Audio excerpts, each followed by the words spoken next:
Nuit des temps. Situation géographique d'ensemble. Avant même de consulter une carte, une pensée vient de suite à l'esprit. Le seuil de Taza, le couloir de Taza, la tâche de Taza sont à une série de termes dont l'image est beaucoup plus évocatrice que celle de la ville de Taza. Cette première remarque doit nous introduire à considérer que l'étude de Taza devra déborder largement les frontières étriquées d'un périmètre municipal.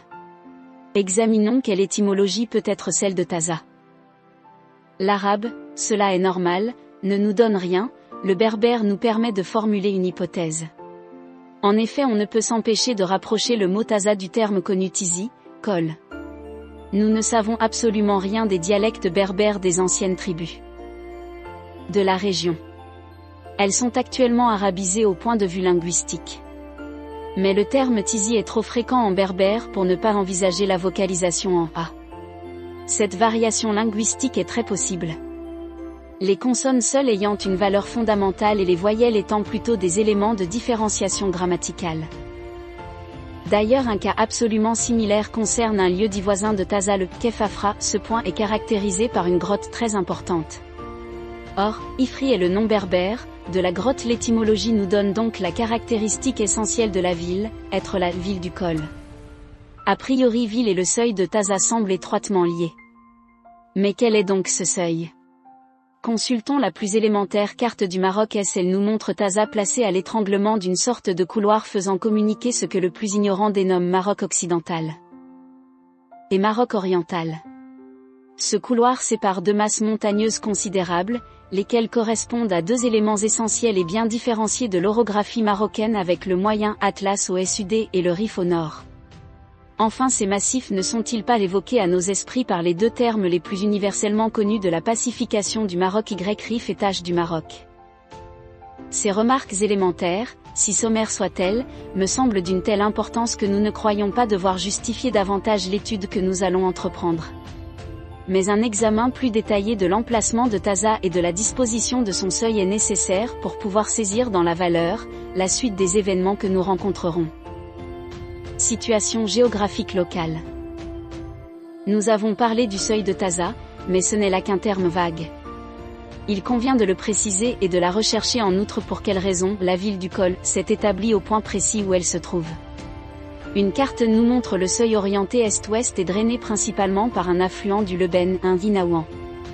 L'Inaouan est constitué essentiellement par la réunion de l'Oued l'Arba et de l'Oued El Hadar, émissaires venant des contreforts du Rif et suivant une direction sud-ouest, l'autre une direction sud-est. L'Oued l'Arba débouche dans l'axe du seuil, avant de passer au pied de la ville, et reçoit 3 km plus loin, l'apport de l'Oued El de Hadar. Nous voyons donc Taza fort bien placé au débouché de deux voies, d'accès naturel importantes vers le Rif. Ces deux voies compartimentant 3 blocs les massifs qui bordent le seuil vers le nord. L'Oued l'Arba sépare la petite chaîne orientale du Goribi des collines entamées de vallées profondes des Branés.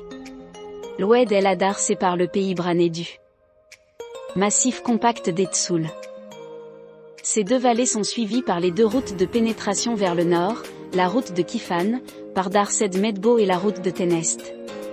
La première, par Aknoul et Tizi Ouzli, mène sur les bords de la Méditerranée, soit à Melilla par l'Oued Kert, soit directement à la baie d'Al-Osema par l'Oued Nokour. Cette route a une importance décisive dans la pénétration du Rif. En outre, la bifurcation de Jebarne rejoint la point route de Msouna Inzora qui mène également vers Melilla.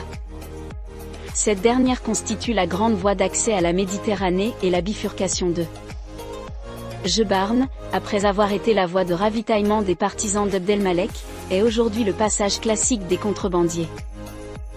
La route de Ténest mène de son côté aux sources de l'Ouerga, au centre des tribus Senadja et par-delà le Tizi Ifri au cœur du pays rifin et à la baie d'Al-Osema. À son arrivée dans l'axe du seuil et aux portes de la ville, l'Oued l'Arba reçoit divers affluents venant du moyen Atlas. 1.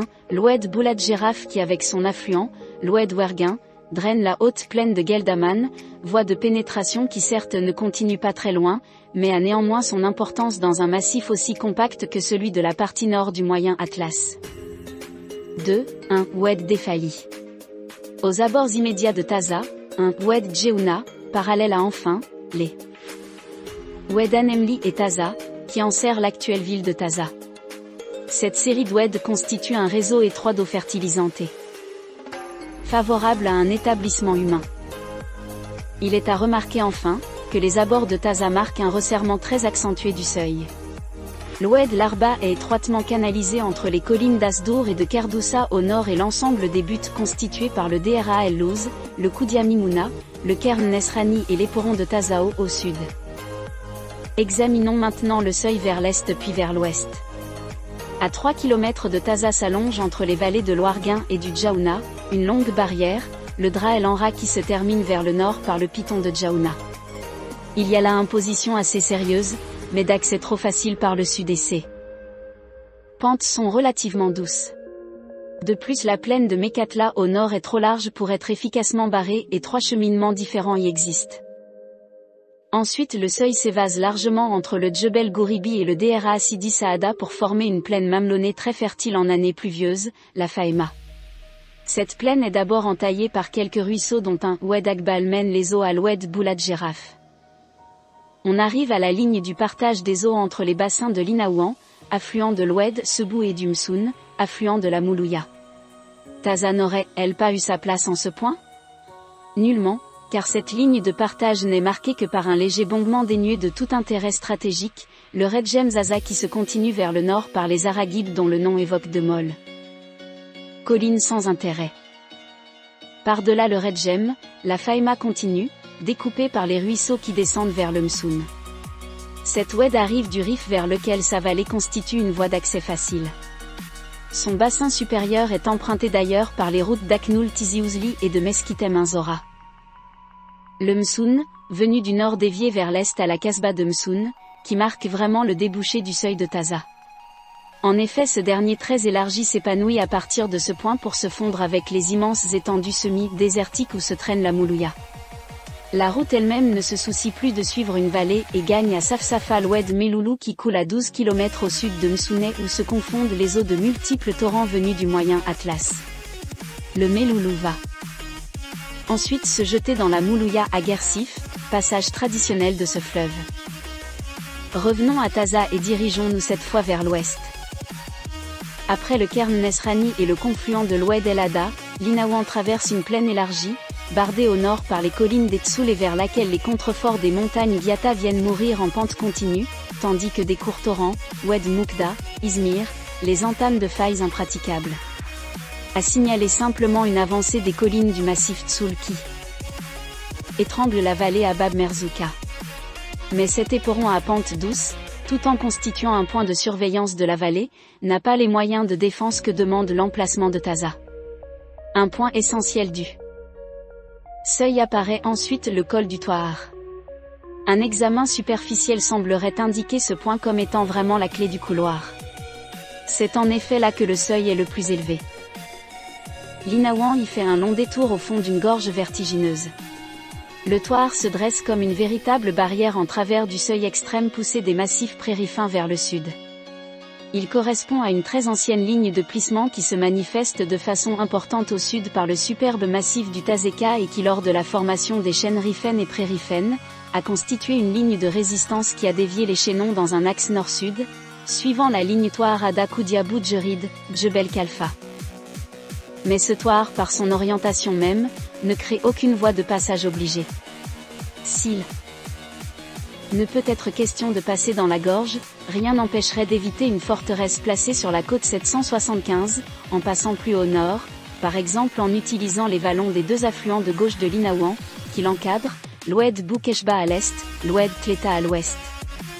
De plus, il ne faut pas oublier que l'on n'a aucune difficulté à éviter le Touar en suivant la vieille piste qu'utilisait le Magzen et qui, passant par l'Oued Amlil traversait le pays peu mouvementé des Ouledzber, remontait l'Oued Witina et par Bab Ramla et Bab Amama, rejoignait un vallon débouchant dans 1. Oued El Hadar.